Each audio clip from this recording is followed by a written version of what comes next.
Hello everyone and welcome back to the channel. My name is Gonzii and today we are going to be reacting to another Mr.Ballen video, man. This time called US Marine Hunted by Unidentified Creature, the Jeff Boiler story.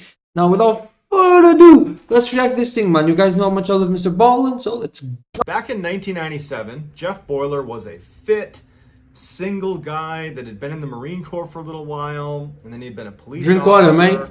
and now he was looking to do something new with his life, and he had always been a huge fan of nature. He loved hiking and hunting, and so he just kind of up and decided to move to Oregon and just be back in nature. And so he goes out to Oregon. He doesn't really know what he's going to do for a job. One of Jeff's friends, who is the elected sheriff of a very rural county in northwestern Oregon, reached out to Jeff and said, hey, with your background, you were in the Marine Corps, you were a police officer, would you want to be one of our deputy sheriffs out here in northwestern Oregon? And Jeff's like, wow, great, and took the job. So after being on the job for a couple of months, Jeff is really happy. He loves his job, and he gets off one day from work pretty early, and he steps outside, and he would recall that it was like one of the most beautiful days he had seen in recent memory. It was just this gorgeous day, and even though initially he was planning to just go home, he was like, you know what? I'm gonna go on a hike. He wanted to go to this fairly hard to access section of the woods that was a little ways up the mountain where 20 years earlier he had actually buried one of his very close friends. Damn. And so he thought, you know what, today Rest in I'm peace gonna to bro. make that trip up to his grave. I'm gonna pay my respects. That's a good way to spend such a beautiful day. So it actually is. He started driving over to the woods that would take him up to this gravesite. It was an unmarked trail, but he had a map. He knew where it was, so he headed over. Okay. Now, Jeff was highly competent in the wilderness, but it needs to be said that he was basically going to be hiking into a section of the Cascade Mountains that was unmarked. This is a very isolated, unmarked area. And in fact, Jeff would even say that sometimes when you would walk around this section of the Cascade Mountains, you would wonder to yourself, has anyone ever been here before? Like, this is such a wild and open expanse. Am I the first person to ever step foot here? It's a section of Oregon that is totally just wild. So Jeff arrives at the dirt lot that's right on the edge I had places like that here in Portugal. Side of this mountain. We don't have that. Before he steps in and starts making his way up, he gets his map I out, don't know about Oregon, but the course, because I again, imagine there's no a kind of a bear there or a mountain lion. Here Here we don't have any of that. 2 Find a hours, cow, the bro, rain's and that's it. really bad. And he decides, you know, Don't have why bears, don't I deviate none of from the that. course that I was on and try to get to a Used more to. open area that might be able to kind The of angle Iberian around bear. to get up to the gravesite. He looked on the Now we map don't and he have- could see that we don't have parallel to them where anymore. he was going up this mountain, there seemed to be a strip of clearing where it might be easier going. It would require a bit of work to get over to it, but once he was there, he believed he could get up to the gravesite. So before he makes that movement over to the clearing, there was a stream running right next to him, freshwater stream, and so he just bends down, he splashes some water on his face, he gets a drink, and before he actually starts moving towards this clearing, because now he's deviating from the path that he intended to take. Oh, that's never This is good. an unmarked Never trail. do that, by the So way. He knew that he would need to Stay on the focus trail. where he was going. He didn't have a GPS. This is 1997. He just had his map and compass. So he pulls out his map one more time. He looks at where he needs to go. He closes it up. And so he pulls out his compass and he takes what's called an azimuth, which basically is a way to make sure you're going in the right direction. And so he pulls the compass up to his eye.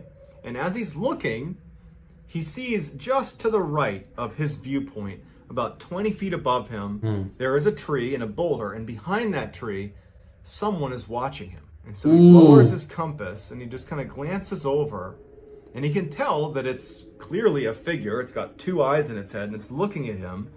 And he's not immediately scared. He thinks that this is a person who's kind of poking their head around a tree at him. And it's daylight. He knows he's out in the middle of nowhere, but he's looking up at it, and he involuntarily cocks his head, like, huh? And this thing cocks its head. Oh, hell no. If I do this and the thing does this as well. Huge, human-looking figure that looks very hairy. It's like 8 foot tall. Oof. And Jeff's looking up at it like, that's not a human. That's So not Sasquatch, really bro. sure what it is, he instinctively reaches for a sidearm, but he can't get it out of its holster. And he's like fumbling with it, and he's keeping his eyes on this thing that's, maybe 50 feet away from him, 20 feet up on this rocky outcropping. He can't get it out. And the figure's just looking down at him, and it's still got its head cocked to the side. He finally looks down to free his pistol. He draws the pistol, but the creature's gone. And Hey, yo, man, that's there was eerie. a tree that was pretty high. Terrifying. With low branches that he could climb up. That would, if he climbed up maybe 15 or 20 feet, he could probably look over into this rocky outcropping. So he starts climbing up this tree, and he looks, and he's now level with that rocky outcropping, and he's looking out, and it stretches off quite a ways. There's a whole stretch of forest right there. And he's looking, and he can't see or hear anything. And he's starting to wonder to himself, like, did I really just see that? Is my mind playing tricks on me? Am I hallucinating? And so he decides, you know what? I'm going to climb back down, and I'm going to go up onto that rocky outcrop. It's better man than me. I would have gone. I've been gone. See where this thing went. He's a Marine. Never catch me there, bro. He was a police officer. He was very comfortable in the wild. He just didn't really scare that easily. And so he's just kind of curious. And he's armed, And so he climbs down the tree, and he starts climbing up this like little rocky outcropping, and he gets up to where this creature was hiding. There's nothing there. There's no scent, there's no anything. And he just decides, you know what? I'm just gonna walk in the general direction that I think this thing went. Because where he was, which was this rocky outcropping, it kind of dead-ended because it's like a cliff. So he could pretty much only go inland and up this mountain. And so he just starts walking. And as he's walking, he's looking for, signs that he could potentially attribute to this creature. He's listening really intently, but there's nothing. After about an hour, he's looking at the map, and he's looking around at the terrain, and he's like, I think I'm lost. Like, I need to turn around now. And then it dawns on him that he's also lost track of time. It's starting to get pretty dark. Oh, no. And he does not have a flashlight. Oh, so he starts no. to panic a little bit because he realizes that his curiosity has now put him in a very dangerous situation. He doesn't have supplies to stay the night.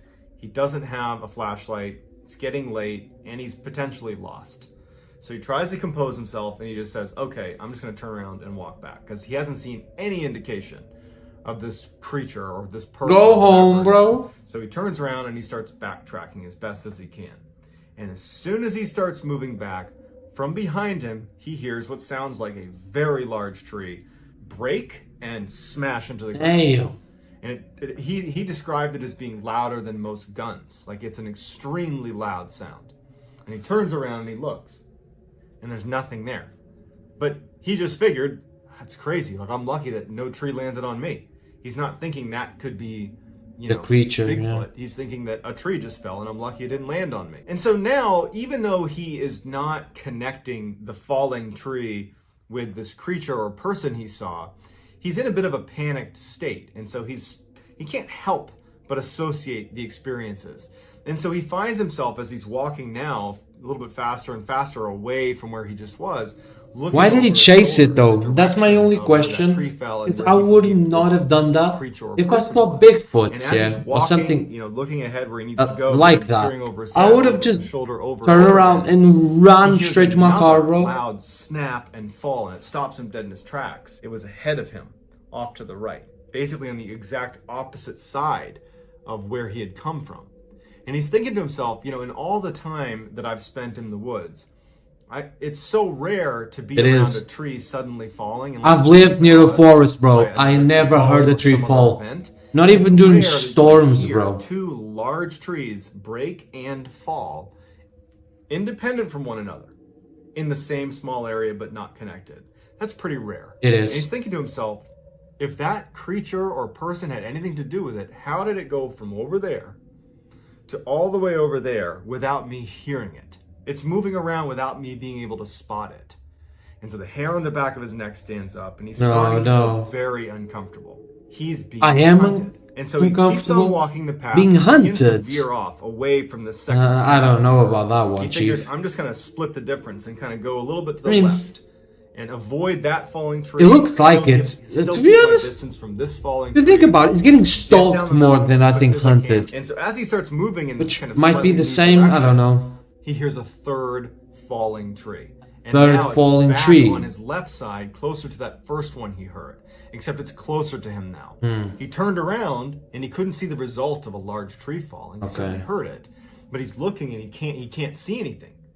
And he's thinking to himself, like, 3 falling trees, that is not innocent. Something is knocking over these trees. And I think it's that creature I saw. And even worse is he's thinking to himself, is this creature using these trees to signal to other creatures where he is? Is he being tracked? Good theory, It's though. getting closer to him without giving away its own position. He really believed he was being hunted. And so he starts sprinting down the mountain. There we go. As he's That's running, more like there's it. Snap, fall. These massive trees are being knocked down. It's like a psychological horror game. Hunters, basically You're not following him. seeing Of course, the anything, same you're just one that seeing apparently shit can and move hearing around in stuff. the wilderness without being spotted. And he is absolutely terrified. He's running down the mountain. He's falling. He's getting smashed. You know up what I every mean? time he falls. You are and he finally, after about you are 30 minutes of hearing running straight trees downhill, fall with these and crashes seeing them getting fall, closer and but you don't closer see and what's closer to causing him. it. He reaches It's this psychological clearing, horror. and he stops abruptly because there's an animal in the middle of the clearing, and it's a deer. And Wow. the deer doesn't seem fazed by Jeff. The deer sees Jeff, looks behind Jeff, just off to his side, and it tilts its head back and then turns and sprints away.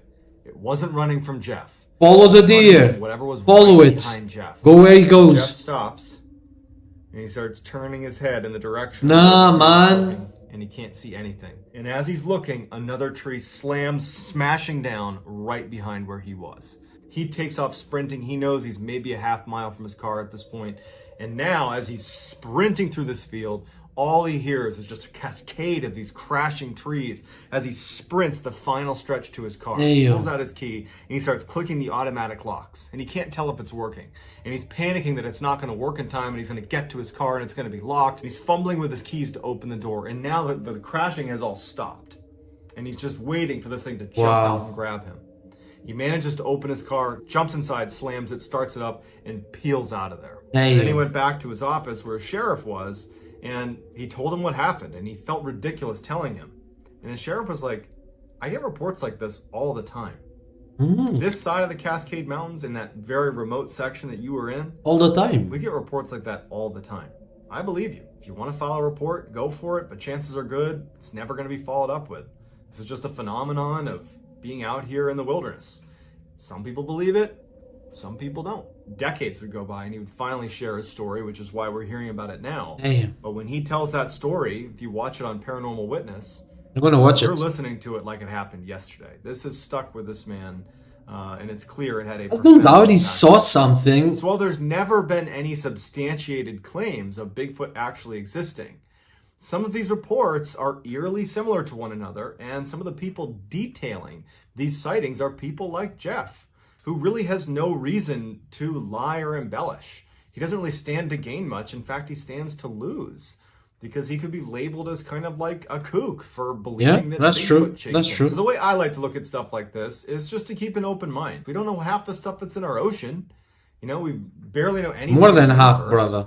What's to say that there isn't some creature like Bigfoot that's managed to evade, you know, legitimate proof that it exists? I think it's certainly possible. It is It possible. doesn't mean that I fundamentally believe it's true. Yeah, there you have it, guys. That was another Mr.Ballen banger, man. And he is correct. Like, you don't have to believe it exists, but you can have an open mind about it. The science says it's possible. It's not likely. That is the thing. But yeah, guys, thank you so much for watching the video, man. Hope you guys enjoyed it as much as I did. Before you go, though, don't forget that we have videos on this channel. Come on, man. Keep God first, as always. Drink water, go tell somebody you love them, and if you're here, you know what to do, man. Like the video, subscribe to the channel. My name is Gonzii, and see you guys tomorrow. Goodbye.